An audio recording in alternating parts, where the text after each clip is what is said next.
Hello, I was checking my muck on the ground. How's it going? We're back and getting ready to go into game number 2. Maybe a little bit less one-sided than our first game. This is going to be Lucent versus Rate. Rate, formerly known as August. One, talk to me a little bit about these teams. These are pretty close as far as the standings going. Lucent are 3 and 3, and Rate are 1 game behind them in 2 and 4 right now. So, what are we making of these teams? So I think obviously, as we've already mentioned, a lot to play for. Rate still kind of helping the infrastructure back end more for the sides of August because Yeah. these were just 5 players that were just really good and kind of felt left out a bit in the end of the day and didn't have it. There's a bunch of crossover with these two teams. We've got champions like Lee Sin and Xin Zhao.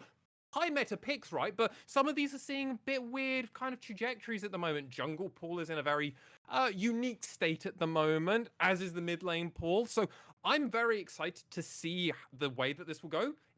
If you twisted my arm, mate, I'd go Lucent favored. And Is that's that just just because because they got an extra win? no, actually, I do actually feel like they're. When I was looking over some of the VODs that Mm. actually you casted one of those games, they passed my eye test a bit more. They just felt like they had it more together in cohesive sense. Rate, still, I'm not quite sure. When it felt like they won their games, it either felt like it was a decisive win, or well, they've only had two, so it was a decisive win Yeah. in one of them, and it was a bit more of a brawl, I would say. So Yeah. Lucent, I feel, have it a bit more together, so that's where I'd go. Rate, though, could still surprise me. Yeah, I mean, again, these teams are very close in the standings. It's Mm, it's very easy to, it's very easy to kind of find that win and play the game in, your terms. Because I think that's the way that we see, Munster won their last game was the game was played yeah. on their terms. They didn't let AAV play the way they wanted to play, which was, set up this crazy stuff with the Fiddlesticks Leona combo. It was like, all right, we know what our team's built to do. We're going to execute on that. I think I want to see from both teams is just lean into that kind of easy execution. One of the things I started to notice, especially in like Div 2 and some of the teams in NLC, I think a lot Mm. of the teams in NLC, I wouldn't draft like a 1-3-1 comp. We saw it a No. little bit in NLC yesterday. I think while it's a very effective way to take the wins, you give yourself like ways to lose. But if you draft like a good team fighting team, like we see in the Zeries, these Lulus or the Jinx lanes and the Fresh and stuff like that. There's so many ways to kind of turn the game in your favor. So I want picks, I want team fighting, and I want ease of execution. I want a very clear win condition. I think for these teams, they need to find the wins here. Don't lean into something kooky and go, right, we got like the Tryndamere top lane, we got the split pushing going on. I want to see a team that, you can very decisively go, right, we get mid lane priority, we move the jungler, and we either invade or we go for a gank on a 4-man dive. That's the kind of playstyle I think is probably best suited for these teams. Now, the picks and bans are absolutely rocketing by the Twisted Fate, even though it did get a few nerfs, and I think its laning phase is significantly weaker after the changes to the attack speed on the E. They are still going to ban it away. It does still lean into that pick potential that I was kind of hitting Mm. on. Topi also, we know, does like to play the Twisted Fate, so you can come in with the gold cards and you can really set up. Another great team fighter is the Corki. We talked a little bit about the nerfs and how the packages are desynced, but something that I did mention has been banned quite a lot recently is this Thresh. Absolutely fantastic pick. You can set up the peel, you can set up the picks. The Jinx is going to get picked up here for the side of Rate, along with probably this Xin Zhao. But what does that leave open in the AD carry pool? That's what I'm trying to look at, because the I Zeri mean, and the there's a Caitlyn have Felios been banned still away. open. You've got Jin still open. There's still a bunch of these high priority ones. Zeri is like S tier. If you had a Yeah. tier list, you go Zeri S tier, and then you have like the A tier of Jinx, Jin, Aphelios. I put in that kind of pool of champions. Caitlyn is kind of between A and S tier, depending on Yeah. the player. Partly their hands, because Caitlyn is such a hands dependent champion. We're going to be She is seeing that banned, but Aphelios yeah. be locked. Oh, yeah, of course. Yeah, no, but Oh, that's. how did I not register Aphelios being open? Like, my brain just did not function, did not realize that champion's here. So yeah, How many I think this is years, great.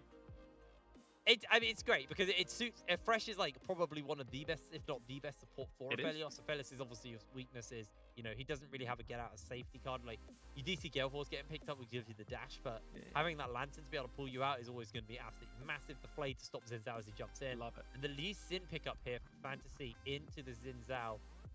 I think Uh, this is a Lee Sin favored matchup, if I remember right. Well, it's the brawling capability, and I also have to hammer on the fact of these teams actually can draft correctly. Well, relatively speaking, they're not just going to openly pick and say, "Hey, we're now going to pick our mid laner and we're going to ban out two of yours and pray to whatever deity that they're not going to pick the third one in that pool of champions. Ladies and gentlemen, League of Legends is a big game with lots of champions now, so you can't do the typical banning that you once used to be able to do. We've got both our supports in Lulu Thresh facing off against Jinx Aphelios, as we already mentioned, and Xin Zhao Lee Sin. It partly comes down to hands. I would agree with you. I feel like Lee Sin up to 3 is slightly favored, but when you start getting those extra ticks into those abilities for Xin Zhao, like you Q spam obviously, that's where you're gonna you actually start getting a bunch of that power. Yeah. Dr. Mundo being banned out, Veigar over on the other side. I love the direction that these two teams are going in, kind of tempering the pulls and taking away some of the power picks that individual players have. Yeah, I remember Crystalline is definitely a power pick for him. Sorry, the Mundo's a power pick for him. No. You Veigar, said it right again, the I love first way the pick. around. Crystalline turns on Mundo. Yes. But I love the Veigar pick. Talked about that earlier, and we are actually seeing the LeBlanc getting taken away. That kind of leans back into that mid-jungle synergy we were talking about. LeBlanc very good at finding priority in her lane, especially early. Absolutely massive skirmisher. Xin Zhao versus Lee Sin LeBlanc is just going to get absolutely slayed. So, like this ban here. Curious to see what's going to get left open. We've still got things like the Victor up if they just want to lean in towards a mage. If they want to go for something a little bit more scrappy, Galio, like we saw in the last game, is a potential option. Great team fighter, and I think at the moment, Lucent both teams are lacking a front line, and the Zillion is going to be the final ban. So kind of just going, right, we're not having double enchanters, we're not having the Zillion and the Lulu to make sure that Lo-Fi never dies. Question is are they just going to blind pick a top lane or mid? Where do they want to go on that front? Okay, I've got to say it. Poppy, right?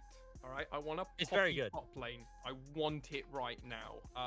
But I don't think I'm gonna get it, and I'm feeling a very special kind of Poppy. That's not gonna come out. It's gonna be the Victor, as you already set up earlier. One of those standard control mages, one of those prevalent champions at the moment in the game, so it's not remotely surprising to see them lock it in. We're probably gonna be seeing Lucent probably picking a standard response to it, which will probably be that Orianna. I mentioned the Gallios you've already mentioned. Ari is still open, and Ari is like giga broken at the moment, by the way, on this patch.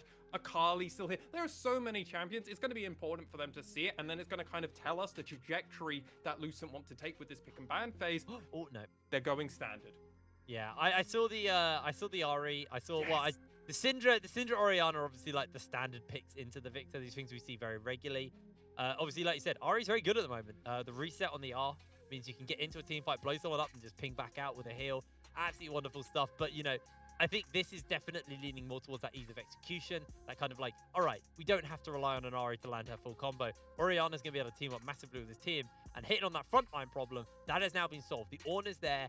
Lucent have an amazing team fighting team. They've got a great damage spread with the Orianna and the Aphelios to give in the damage. They got great peel in the Fresh, and then, you know, the Lee Sin able to set up individual picks or the Ornn to start the fight. But Fiora gets locked in for Arcane Teddy. Crastalline's lane just got real hard. Yeah, and Arcane Teddy is kind of like Rate, or rather, August, formerly known, Rate, formerly known as August. There we go, I got it eventually. Arcane Teddy was their top laner. He was like their hyper carry, the player that would pull them out of sticky situations when they've done it. In a lot of their wins, he's always been that kind of defining piece that's really been the crux of how they found those wins. This Fiora is one of his top champions. He hasn't brought it out a huge amount in LLC did too. So this is one of our first times seeing it. I'm very excited though to see this because, as you already mentioned, this is going to cause huge issues. It's also great when you have a Lee Sin trying to do it. If you can prevent that from coming in, a huge amount of the initial damage that a Lee Sin does with their Q and everything, you just make their life absolutely nightmare. And I think we've got two very interesting 5v5 team fights kind of setting up here. Obviously, Born This Way needs to be the front line for Rate. Lucent want that Ornn on the other side. Yeah. I mean, so interesting 5v5s, but I raise you this. Fiora doesn't really 5v5. No, she's That's the problem that I'm now seeing. Is you've got, you know, there are great tools for a team fight, and maybe if they drafted a different top laner, like if that was the Camille can smash that lane, but can also team fight very effectively. Fiora does one thing. She slaughters her lane into tanks, or at least has a wonderful time in the top lane versus tanks, and then she just becomes a split push nuisance. But this kind of leans back to what I was saying earlier was, you know, if you leave the, if you pick like just for split push, you have a very obvious punishment window, which is contesting objectives. You're most likely going to be down a player, and even if you join that, what is Fiora actually going to offer to that team fight? Yeah, and I think actually taking that a step further, there are champions like Camille, if you mentioned. Graves is one of the defining ones at this moment in time, where they just can split push, but they can also play a team fight relatively effectively and actually offer assistance in the environment. Rate might struggle with that one, and Arcane Teddy's going to need to have an MVP caliber performance for this to really turn out for them. Whereas Lucent, they can just scale up to 16 and go, well, all right, our Lee Sin fell off, but hey, he can just always ward jump, go flash behind them, or Q ward behind, kick somebody that's important in, like Lowfire, like Topi, like Born This Way, for God's sake, if they need it. If it's a 5v4, they just win the team fight anyway. They don't even have to be tricksy with it. And God, I feel like the more that we talk about this, it feels like it's Lucent's game to lose in the early stages, or for Rate's one to define and set the expectations for the pace of this game. Because Rate want to kind of change the pacing, whereas Lucent just want to control it and just scale. Like you've got a Felios, Oriana, Ornn. Can you say scaling anymore? Outside of maybe a Sona. I don't know. Sona scales It's scary. also very easy to start these fights. Yeah. Like, Ornn just presses R. Now, Yeah. Zimba, not actually aware, but it does look like they're rotating over. So I think maybe they saw. Oh, no. Actually, there's the flayback. Peep is under fire. Here comes Born This Way. The smite goes down, and first blood secured by Topi. Fuyu running towards the Oriana, but that's just a level 1 Oriana. The ball will do nothing. And rate, how do you rate this play? They absolutely ran over Lucent. Well, I know I said a defining moment needed to come out just moments ago, but that was it. Rate, you have flipped the script already. This is not at all how Lucent wanted this to go. They went for the early invade. They put themselves in this scenario, and now they're going to have to find their way out. If you ask me, how's their way out going to go? Lee Sin, get that full jungle clear and find an opportunity in one of these lanes, because your top laner is basically a sitting duck for most of this game, honestly. Yeah, and I actually want to harp back to what you said earlier. You know, Zin's out. This matchup's very hard 1-3, but he's just accelerated the lead. There's no way Fantasy's going to feel comfortable 1v1ing him until, you know, the odds are that he's going to be a much higher level. Fantasy, I don't know if he was seen there. Oh, no. Although if he gets the proc, he'll know that Arcane Teddy's about. I think they've got enough information to work with.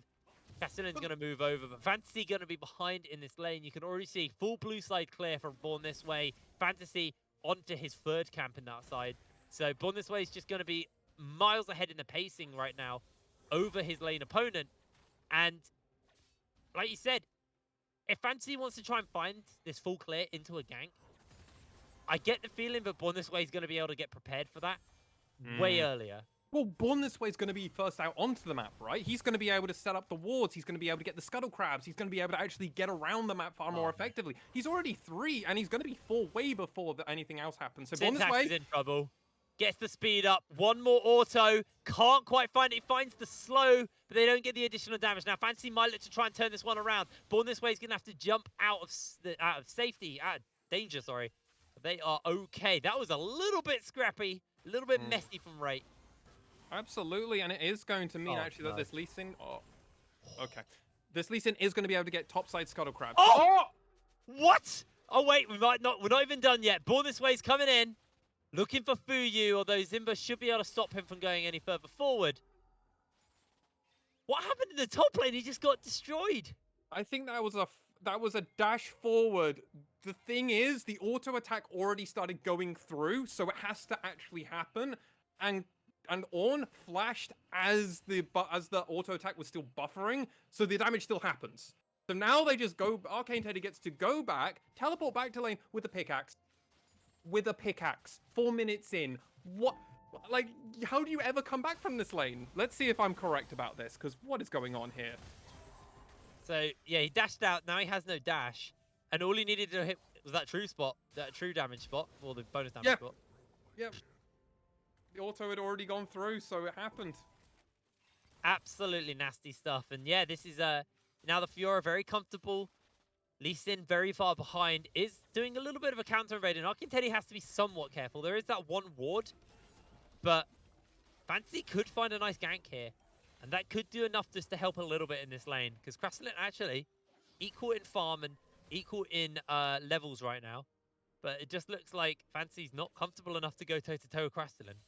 Yeah, and honestly speaking, while it's a great idea for Fastelen to try and find some form of play around this, he can push this wave, but he knows that his Lee Sin's just backed, and they know they probably couldn't 2v1 realistically, because if they push forward, Arcane Teddy's probably going to get 6 off of this wave. If I'm looking at their experience correct, nah, they'll be a little bit off. Next wave, they'll get this.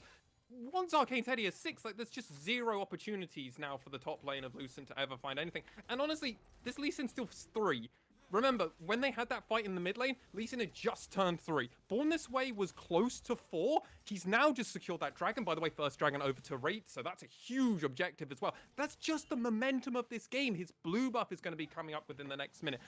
Born This Way and Rate have accelerated this game state far further than where they wanted, Lucent would have wanted this, and they've already skipped where Lee Sin's going to be more powerful. So all of that's already happened.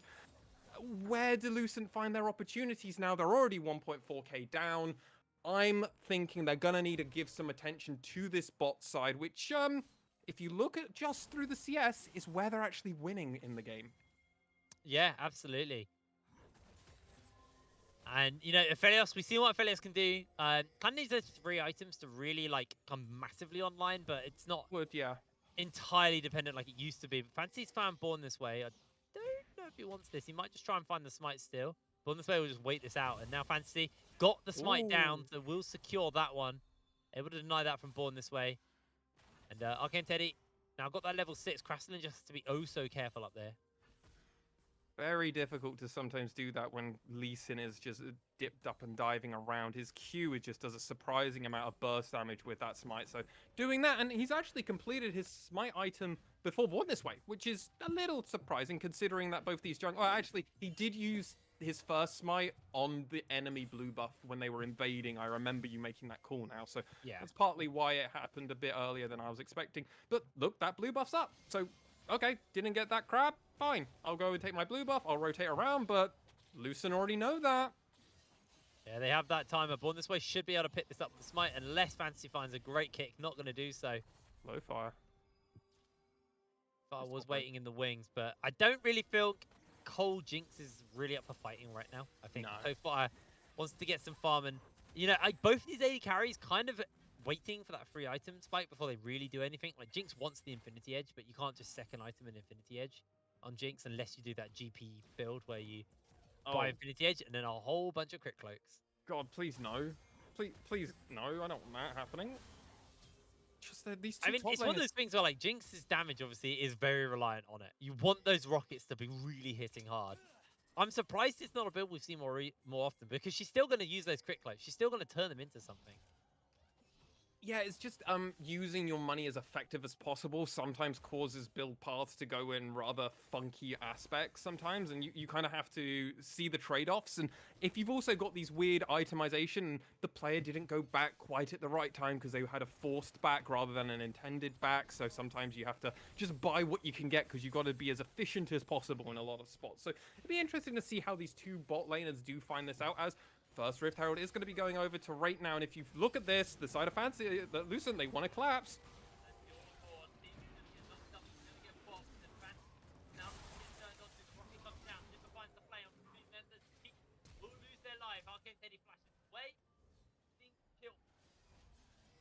I was muted that whole time.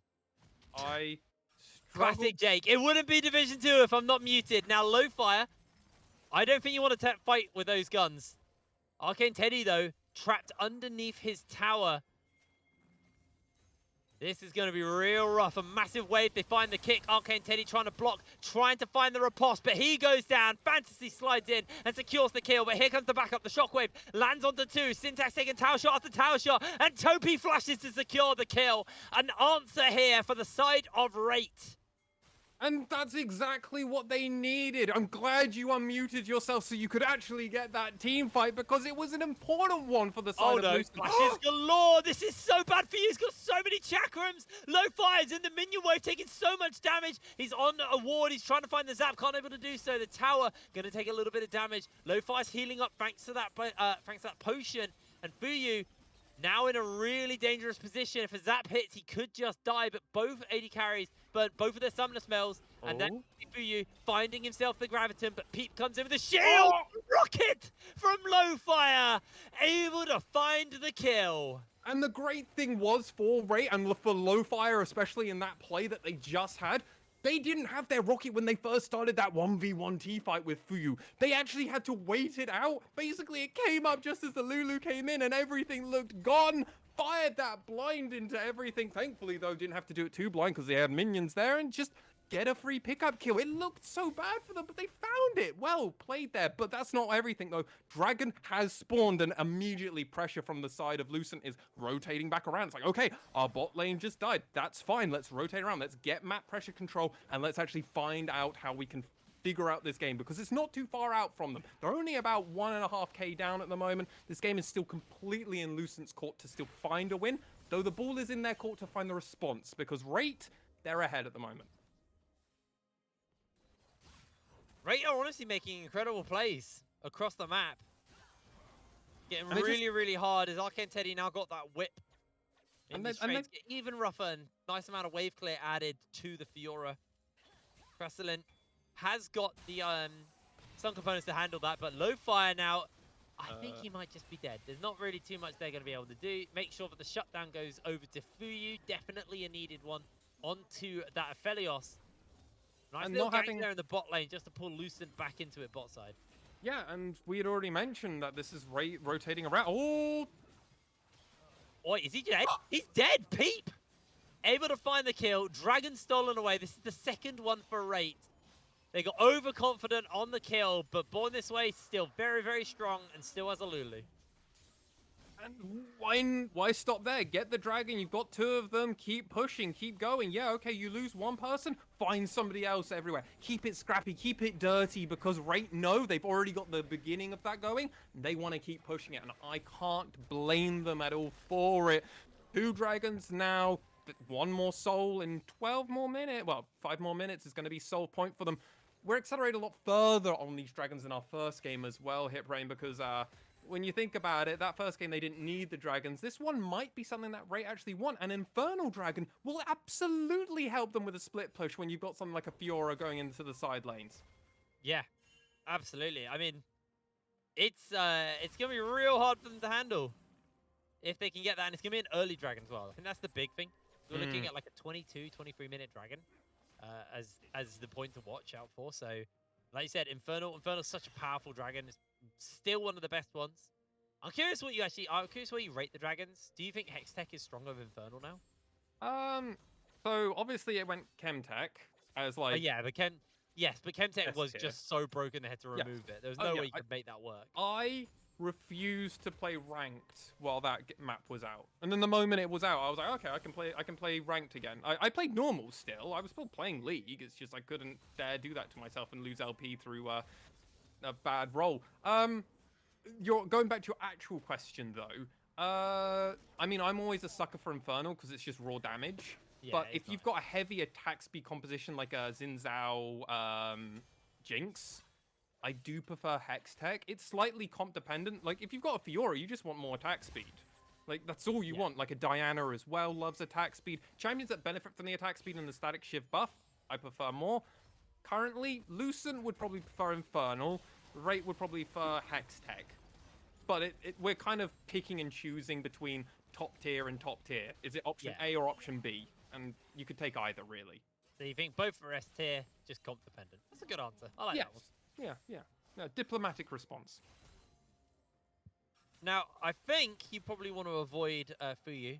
Gale Force finished up, Murder Guns as well, and Peep. Going 1v1 versus Syntax. Syntax gets exhausted, so Peep actually put that very early buying time, and tower goes down just due to the fact that Fuyu does have those murder weapons. And that was actually the first tower of the game. So Lucent, even though it was definitely a hard start for them, starting to kind of feel a little bit of the pressure get pushed into them here. As Castellan going to go for a reset, get back underneath the tower, probably with that teleport. Don't really want Arcane Teddy to get too much free time on the tower. No, absolutely not. And what's important as well is this Ornn in this top lane has actually fended off a huge amount of the push, but I don't think you want that 1v1 unless you get it 1 to tower. So just back off, Lucent. Take the turret, take the gold. Important one, they didn't want to use the empowered TP because they're actually doing a lane swap, ladies and gentlemen. This is what happens when you take the first tower down in the bot side. You immediately rotate around and start trying to bully the enemy top laner, especially if you know that your top laner was significantly far behind. Considering the CS, Ornn could have been way further behind. Arcane Teddy has not done anywhere near as much punishment, or rather, didn't have the opportunity to do as much punishment as they really wanted because Lee Sin has been hovering around this top side for most of this match because, hey, his bot side was just winning, or at least a byproduct of winning more so than anything else. They had the benefit of just always pushing into the enemy side and those hooks occasionally landing. Now we actually take a look at what they've just been able to secure themselves. It was that Rift Herald for the side of Wraith. This is their second one to use. They'd already used it in the mid lane to crack some plates and get some damage onto that tower. So they could follow up there, take away Syntax's safety net in the tower, meaning that they're going to have to catch waves further back or make sure that people are around them when they want to catch waves where their tier 1 would have been. So I actually think that's probably the ideal one to take, as Syntax just going to be a real nuisance for Topi. Topi wanting to reset, but now not really probably going to be able to. Well, something I want to highlight for you on the mini-map is Ornn is actually taking the Scuttle Crab, which just spawned up, and Dragon's about 30 seconds to a minute away now, so it's going to be super important for the side of Wraith to actually quickly get to this bot side, because they need to get their vision out for this sole point that they can have an opportunity to get. Lucent have immediately stepped up and identified, hey, this Dragon's really good for us. Let's see how the side of Wraith can respond. This is how they're doing it. They're starting with the Rift Herald, and they're going to look to try and collapse. Remember, they used that first Rift Herald on this turret at the beginning. It's so hard to do it, but Born This Way goes in. There's the rocket, there's the kill. Shockwave onto 2. Fancy gets the kick back, but it's a slaughter. They are running through absolutely everybody. Lowfire able to find himself the kill. And just like that, 2 kills picked up for the side of Wraith. And now they're looking for the charge. Syntax should be able to stop this one. Nope, the charge will still connect. And tier 2 mid gets heavily chunked out. Wraith get their dragon, they get their kills. 17 minutes in. It's not as fast paced as the last game, but they are still massively ahead. Well, and what I love about this is Arcane Teddy immediately split off from the rest of the team the moment they won that team fight. He helped escort that wave in so they could actually get that push, because I agree with you. I didn't think they were actually going to get that second hit. They allow that. They go alone. They just steal the jungle and then go, hey, I'm going to back now. My lane's in the exact same state. I haven't got my TP. This Ornn won't be able to take it, assuming it is the Ornn that goes back to it, which, hey, guess what? Everyone's going back to their original lane states on the side of Lucent, which is perfect, because this is what Wraith had planned for. So now they get to all go back to how they originally did it. And my god, in that whole team fight, Born This Way with the Lulu ultimate over the top was just a machine. Literally a definition of a machine, controlling so much of the team fight, controlling so much of the aspects, and Lucent just couldn't actually go forward. It's an interesting fight, actually, when you look back on it, just purely because of the fact that Lucent had the vision control, they had the river control, and it was Wraith who ran into them. You're running into, you know, an Ornn. It feels like that's a very hard thing to do, but Wraith still were able to find their opportunity. I'm curious when we watch it back to see kind of what went right for Wraith and what went wrong for Lucent. Was it just, you know, someone mispositioned, jumped in a little bit too hard? Because it looked like Born This Way went in, and Wraith were just all on the same page. They went, right, this is the perfect opportunity to go in. We'll make sure he's able to survive. We've got the Lulu to keep the shielding and the healing up. And Born This Way with his own ultimate was able to buy him space and time, scattered the fight, and it just crumbled for Lucent. Well, they also had low fire with that ultimate over the top. 2P as well. Like they had a lot of stuff just going through. They also had the lane control, right? They knew they were about to topple that turret in mid lane. So Lucent, for some reason, felt like they pressured, but they're finding it. Interesting kick. He flashes into the shockwave, gets himself the gravity field. Topi finds the kill. Syntax just about able to get away. Topi, 1 versus 2, trades 1 for 1. Beautiful play there from him underneath the tower. And finally, though, I mean, that's great, but you still traded. Like, you can't be taking these, like, cool little angles and opportunities. You have to win these. It's kind of make or break for, sadly, to quote back to, I believe that was last year's MSI, but it's a perfect terminology for it, because if you don't do it successfully, you actually put yourself in a further hole than you found yourself initially, because look at whose wave is actually getting pushed into who after all of that said and done. Born This Way just went bot side, picked up the wave and just went, okay, I guess I'll push. I guess I'll push and just keep doing this. Arcane Teddy is more than happy because he can infinitely do this now to this Ornn. Ornn is in awful territory now and he's calling for his jungler to assist him. And this whole time, mid lane are just they're just farming. Arcane Teddy's trying to make the turnaround here, uses the riposte to block out in the second pop, but no, Fantasy will get the kill. Wasn't just like that, able to find the 1v2.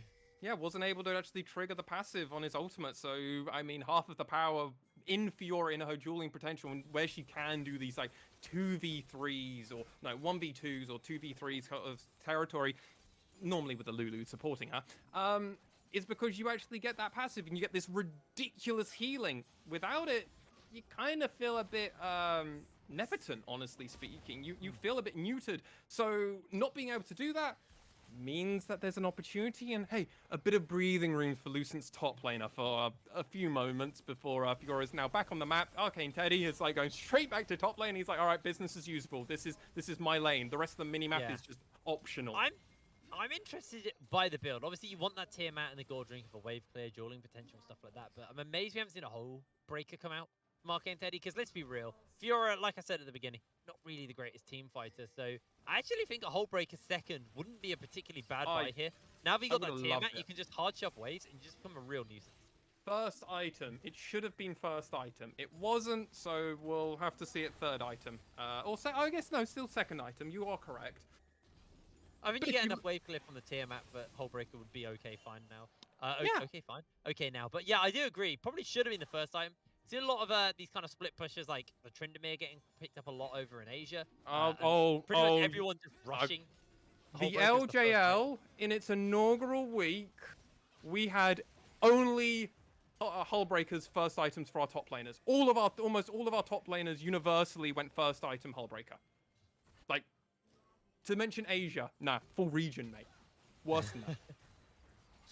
It's so weird. It's crazy. Now, Born This Way's actually jumped in. They're bringing the teleport in as Krasin is trying to make his way forward, but already Zimba has gone down. Fancy's used the kick. Shockwave onto 2. Into the knock-up, into the turnaround. The Infernum is huge, but they're being cooked by the Shockwave as Arcane Teddy onto the flank, being locked down by the Gravitum in place for the moment. Low fire firing away as Fancy's trying to get closer with the shielding, and now it's too scary. Rate can't jump forward. They've lost 2 members. Low fire not got the damage to work with. Maybe trying to secure the red as Syntax actually is the one to steal it away. Fancy can eat a zap, but the shield is going to be big. And remember, this is Soul. Rates do not want to drop this yet, but they don't really have the members to work with. Born This Way is not up for enough time, and they're looking for Syntax instead. He has to flash away. Dragon will get secured, but maybe they can chase for more. It looks like the answer will be no. Although, Arcane Teddy waiting in the bush, waiting for the kill, being spotted out by the ward, and is going to have to just dash over the wall to safety. Waiting out the flay, goes for the flash, goes for the kick, gets jumped onto. Arcane Teddy will lose his life as Syntax will find the kill. And the Victor did TP, but just there wasn't a close enough ward that was realistically reasonable to go to. Yes, there was that one at Gromps for a brief moment in time, but that was never good territory to go to. Unless you maybe a Galio, full tank Galio, then you could do that as a mid laner. But hey, not the team fight that Rate wanted, but they're still the first ones back out. They were able to secure the dragon, which arguably is the more important fact. And Lucent, the dragon was yours. You could have secured it, but you didn't. So, oh wait, no, they did. I'm a complete idiot. They did secure it. Don't worry. But I think that was over eagerness from Born This Way. Once again, seeing a similar situation like we saw at the third dragon, jumping in, going, "You've got my back, guys," and they were like, "Ooh, we're not quite ready yet. Arcane Teddy's not in position," and the Born This Way was blown up. The Ornn ult changed the dynamics of that team fight when they were able to get a 2-man knock-up onto that, and the whole team was able to do it on top of, with the Aphelios going along the top of it, and the Shockwave. There was just so much burst damage from the side of Lucent. Rate just weren't expecting it, and 2P kind of got stuck in the middle of it with they tried to follow up their jungler and then got punished for it. Maybe a bit of discoordination, as you've already mentioned. But Rate is still ahead. They're still controlling the game at this moment in time. So it's still on Lucent to find another response. It's a good one, though. That's a good first one. Another one of them, and they're completely back to parity. And another one, hey, they'll be winning. Yeah, absolutely. 24 minutes in. Still a while until the next dragon comes. You can see the individual gold leads, though. Only a very small lead for Low Fire. Top lane pretty significant lead. Arcane Teddy's got that Oh 1,000 god. gold lead, but Syntax is looking for him. Ultimate's going to come out, and Arcane Teddy needs to make this work. Goes in for the parry, finds the stun, finds the heal. Teddy, 1 versus 2 coming up huge. I thought he was losing that one, I'll be completely honest, but because of that, they know that 2 members are down in the bot lane, so Baron's open for them. All right, Lee Sin, we're going to see it. We're going to get it. Fancy's been pretty good with these kicks into the Oh, smite. he has been. I don't think they know where he is. He'll get the vision. If he can land it onto the Baron, he's got the execute. There it is. Arcane Teddy chasing after him. Lantern means he's nice and safe if he needs it. They find the hook, and they're looking for the kick back. Fantasy probably not going to be able to steal this one away, but Arcane Teddy actually looking for the 1 versus 2 once again. He's a madman. He's unleashed. He's polymorphed, and he finds the kill. 1 versus 2 again. Here comes the Goon Squad. Zimba is popped just like that, and Crassilin is next up on the menu. Low Fire will just supply the damage, and it's going to be born this way to find the kill. Just like that, it's Baron, and it's 3 kills in the pocket of Rate. Yeah, they are pushing into a lane that they haven't got any minions because sadly the wave had actually been pushed the other way, but that's a huge catastrophic failure from the side of Lucent, not being aware that Arcane Teddy still had his teleport empowered, may I add, as well, so he can go to wards. Important note. And because of that, he was able to get around, rotate back over to that Baron, and assist his team in a 5v5. A critique we had for this composition, we remember, at the very beginning at pick and ban phase, saying, hey, Fiora's not really a teamfight champion. Well, she can be if you've got a numbers advantage. 2v1 and then rotated back around with that TP, assisted the Baron, played the front line beautifully, and just prevented Fancy from actually doing anything to even attempt to steal it. And now this team just get to collapse afterwards. Lucent, you were meant to collapse afterwards. You were meant to back off. You didn't. You got horrendously punished. And now this game is in a similar place that we were before the Baron was secured by them. I think whenever you're in a position where your back's to the wall and your potential condition is jungler's going to steal Baron, don't try and get the jungler out. It's a one-way trip for the jungler. Yeah, oh, completely. He didn't even get in the pit, sure, but I think when a jungler commits to trying to contest the Baron, unless you've got amazing positioning to do so, in that situation, just give up Fantasy. If he steals it, it's a great thing. If he doesn't, you only lose him. But if you commit multiple members, especially when you're this far behind, it gets very hard. Now, this is eerily familiar of the last few Dragons. It's Lucent who actually have the inside track on that river area, although they don't have the greatest vision to work with. Arcane Teddy just now going to use those 2 items, use the Fiora power, and just start to crack open these towers and be a real nuisance in the side lane. Syntax has been sent to deal with him. But Syntax, I worry about this because this might be really hard for him. And we get a massive chunk off, and Arcane Teddy losing half HP. Gonna slide him forward into Syntax and has to pop the ultimate. Needs to be one hell of a no, doesn't. It kills him. All right, just like that. This fight is gonna be already over. The Jinx is excited. The rockets are popping absolutely everyone. And Lowfire cashes in for a double kill. Fantasy has to flash over the wall, but Lowfire will chase for more. Hasn't got the rocket available, hasn't got the flash, so no triple for the Jinx. But they don't need Dragon, they don't need Soul. They've got Baron, and they've got the base cracked wide open. Rate might just have done this with this wave. The death timers are too long for Lucent, and they're on to the Nexus towers. One will fall, the second will be next to go, and just like that, Lucent fall, and Rate will tie the score with them in the standings. Arcane Teddy, take a bow, sir. You had a phenomenal performance this game. It was a bit shaky in the early aspects, but absolutely towards the mid to late game, you showed the power that Fiora's offer, and you clearly were far more practiced as a team playing this strategy. Honestly, my criticism was don't pick a split pusher, just play for the team.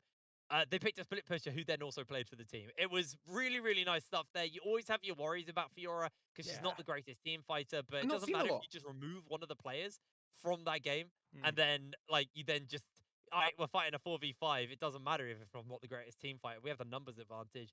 Genuinely really, really nice stuff there coming in from the side of Rate and able to tie that score with Lucent. Now means Lucent, who started the day as one of the only teams with a kind of secure spot. Not quote unquote secure, but like a spot they weren't contested on. They joined and the now 4 and 2 tied with Rate. So a really, really big win for them. Anyway, we're going to throw to a quick break. And when we're back, we'll do some interviews. So don't go anywhere. See you in a second.